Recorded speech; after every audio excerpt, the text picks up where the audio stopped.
Donc, après avoir fait le patron, on va reprendre notre pâte qui a posé 1 heure au frigo. Donc, on l'enlève du film plastique. Et comme vous voyez, la texture est beaucoup plus dure. Donc, c'est ce qu'on cherche en fait. On veut vraiment une pâte qui soit facile à utiliser. Ce que je fais, c'est que je vais prendre un couteau pour pouvoir couper la pâte. Donc, je la coupe en deux.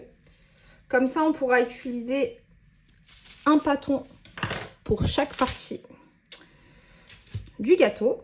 Donc, l'autre, je la laisse sur le côté et je la couvre. Alors, on va s'attaquer à cette pâte-là. Donc, ce qu'il faut faire, c'est que vraiment, faut manier en fait la pâte pour qu'elle soit facile d'utilisation.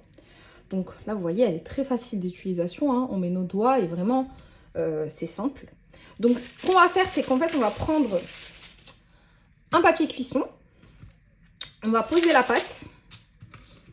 Voilà, comme ceci. Et on va reposer un autre papier cuisson. Et à l'aide d'un rouleau à pâtisserie, donc que voici, on va commencer à étaler la pâte. Donc voilà, comme vous pouvez le voir, vous étalez tout doucement. Il faut que vraiment la pâte soit régulière, donc allez-y doucement. Il faut vraiment que vous puissiez manier la pâte très facilement. Vous voyez, au fur et à mesure, elle s'étale. Au début, c'est normal que vous allez avoir un petit peu de mal parce que le beurre, en fait, il est beaucoup plus froid. Donc, n'ayez crainte. Mais en fait, cette technique, ça permet vraiment de pouvoir étaler la pâte sablée avec une facilité vraiment... pour moi, c'est vraiment la meilleure technique de pouvoir mettre 2 papiers cuisson, donc un au-dessus et un en dessous. Et d'étaler la pâte du coup avec le rouleau à pâtisserie, ça vous permet de ne pas avoir la pâte qui colle sur le plan de travail ou encore sur le rouleau à pâtisserie. Ça vous permet de ne pas utiliser de farine parce que plus on utilise de farine sur une pâte sablée et plus elle devient pâteuse. Et c'est pas ce qu'on veut, on veut un gâteau qui soit moelleux. Donc moi, pour cette recette, j'ai utilisé une pâte sablée, mais vous pouvez utiliser plusieurs autres pâtes.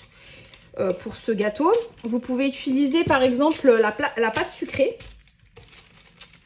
ou encore la génoise. Moi, j'ai préféré la pâte sablée parce que c'est une pâte qui a vraiment, qui n'est pas trop sucrée, qui a vraiment ce goût de beurre que personnellement j'aime beaucoup. Après, si vous voulez une pâte qui est un peu plus sucrée, ben, là vous pouvez sans aucun souci utiliser la pâte sucrée, excusez-moi. Voilà, et de temps en temps, ce que je fais, c'est que je tourne ma pâte. En fait, c'est vraiment très facile, vous voyez, vous pouvez vraiment manier la pâte comme vous le sentez. Donc là, je l'étale. Il faut qu'elle fasse entre 2 à 3 mm. Et ensuite, à l'aide du patron, donc on a dessiné au préalable, on va pouvoir donner une forme à notre pâte. Donc pour cette recette, on aura besoin de 2 biscuits qu'on superposera par la suite au montage. Comme je vous disais, vous pouvez utiliser autre chose que de la pâte sablée. Donc c'est vrai que la pâte sablée, c'est quand même une technique. Si vraiment vous avez besoin d'un gâteau assez rapide à faire et que vous voulez absolument faire un number cake ou un letter cake, donc vous pouvez utiliser aussi la pâte à génoise qui est très simple à faire et qui est beaucoup plus légère, donc beaucoup plus moelleuse.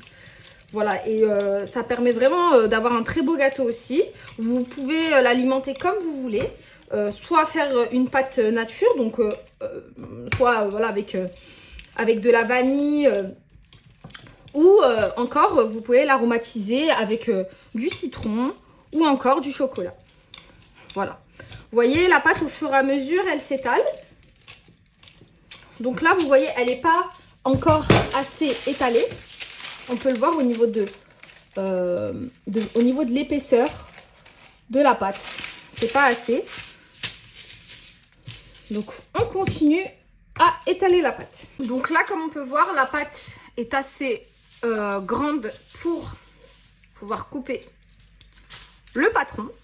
Donc voilà, c'est à peu près la taille que j'ai.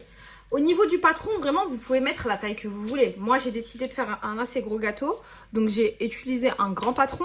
Mais vous pouvez utiliser quelque chose de plus petit, une lettre. Enfin, peu importe. C'est vraiment selon vos choix et selon vos goûts. D'accord?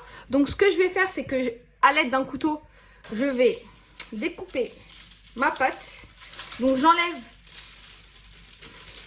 le papier cuisson qui est au-dessus de la pâte. Et je vais déposer mon patron sur la pâte.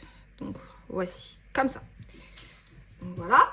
Et en fait, cette technique des 2 papiers cuisson, ce qui est bien aussi, c'est que vous n'avez pas besoin de déplacer la pâte. La pâte va rester sur le papier cuisson et vous pourrez directement le mettre au four.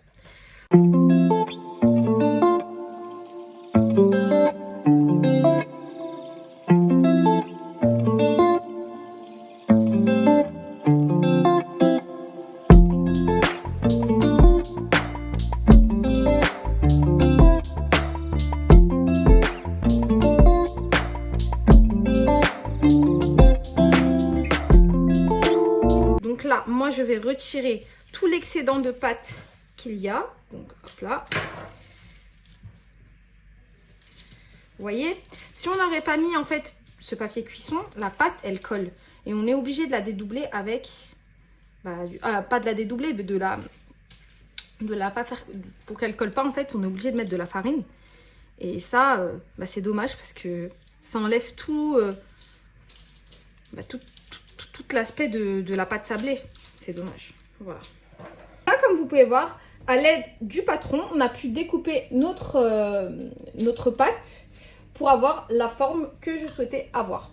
Donc là, ce que je vais faire, c'est que je vais prendre le deuxième patron de pâte et je vais effectuer exactement la même chose avec l'autre pâte pour refaire un deuxième biscuit avec le même numéro pour qu'on puisse au montage superposer les 2 biscuits et qu'ils aient exactement la même taille.